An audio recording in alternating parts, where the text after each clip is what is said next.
অনেক সময় কিন্তু আমাদের যে জামাগুলো পরি আমরা, সেই জামা বা টপের এই গলা অনেক সময় অনেকটা বড় হয়ে যায়। এভাবে ছোট করে নিতে পারবো এবং আমাদের সুবিধা মতো পরতে পারবো, সেরকম একটা টিপস তোমাদেরকে আজকে আমি দেখিয়ে দিচ্ছি।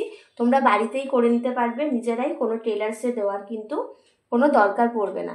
তার জন্য দেখো আমি এখানে কিছু এরকম পুঁথি নিয়ে নিয়েছি, আমার ঘরে ছিল তো নিয়ে নিয়েছি। এই পুঁথিগুলো দিয়ে, পুঁথিগুলো ছাড়াও করা যায়, কিন্তু একটু পুঁথি দিয়ে ডিজাইন করলে কি হবে, এটা দেখতেও সুন্দর লাগবে। যেহেতু এখানে সাদা সুতোরও কাজ করা আছে, সেই কারণেই কিন্তু আমি এখানে সাদা পুঁথিগুলো নিয়েছি।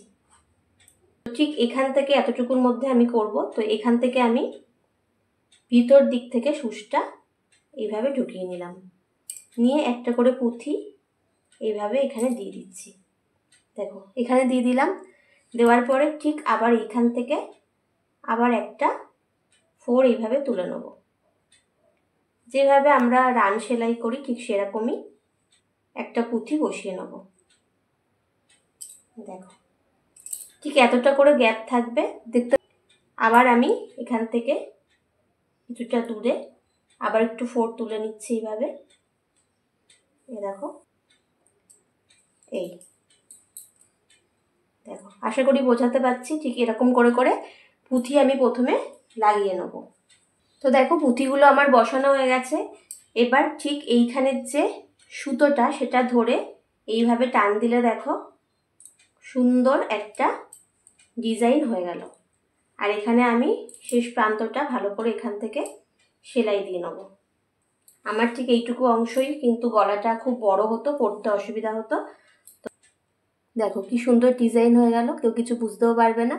টিপসটা কেমন লাগলো অবশ্যই কিন্তু জানিও বন্ধুরা, এবং বাড়িতে অবশ্যই ট্রাই করো। জিন্সের প্যান্ট বা যে কোনো প্যান্টের পায়ের নিচের দিকে যদি ঢিলা হয়, সেটা কিন্তু কাটানোর জন্য তোমাদেরকে টেলার্সে দেওয়ার প্রয়োজন পড়বে না। নিজেরাই বাড়িতে এই পদ্ধতিতে সেলাই করে নেবে, দেখবে সুন্দর ছোট হয়ে যাবে পায়ের নিচে অংশ, যেটুকু তোমাদের ছোট করার দরকার পড়বে, এবং কোনো কিছু বোঝাও যাবে না। এখান দিয়ে যে সেলাইটা দেওয়া থাকে, এই সেলাই বরাবর এইভাবে ভাঁজ করে নেব। দেখো এইভাবে সোজা করে ভাঁজ করে নেব। এই দেখো ঠিক এরকমভাবে আমি দাগ টেনে নিয়েছি। নিচ থেকে এইভাবে টানতে টানতে উপর দিকে সেলাই যেখানে রয়েছে সেখানে মিলিয়ে দেবো। ঠিক এইভাবে ক্যারাচে করে প্রথমে দাগ টেনে নেব। এইভাবে সেলাই তুলে নেব। এখান দিয়ে সেলাইটা তুলে নিলাম প্রথমে, নিয়ে ঠিক এখান থেকে এইভাবে সেলাই তুলে নেব। ছোট্ট ছোট্ট করে নিতে হবে যতটা পারবে। দেখো আবার ঠিক এখান থেকে নিচে ঢুকিয়ে ওপর দিকে এইভাবে তুলে নিতে হবে। এভাবেই ঠিক এই দিক দিয়ে এইভাবে তুলে নিতে হবে। একই প্রসেসে আবার এই দিকে দিয়ে ছোট্ট ছোট্ট করে এইভাবে আমরা 4গুলো তুলে নেব। একবার এই পাশ থেকে আর একবার এই পাশ থেকে। বেশি সময়ও লাগবে না, খুব চটজলদি হয়েও যাবে। দেখো আমি ঠিক এইভাবে 4গুলো তুলে নিচ্ছি। একবার ওই একটু ঘন ঘন করে চেষ্টা করবে, তাহলে দেখতে আরও ভালো লাগবে। যত উপর দিকে যাবে সেলাইটা কিন্তু ছোট হতে থাকবে।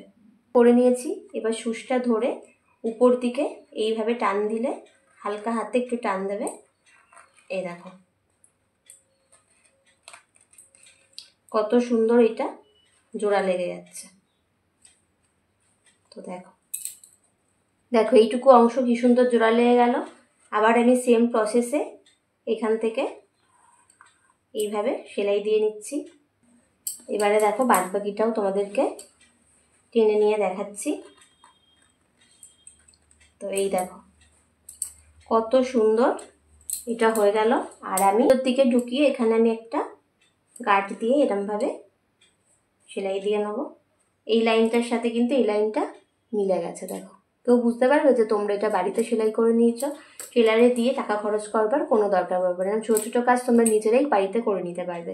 তাহলে বন্ধুরা আজকের এই দুটো সেলাই করবার টিপস তোমাদের কেমন লাগলো অবশ্যই কিন্তু কমেন্ট করে জানিও। ভালো লাগলে ভিডিওটা বেশি বেশি করে শেয়ার করো। আর চলো তাহলে সবাই ভালো থেকো। আজকের মতো তোমাদের সবাইকে টাটা।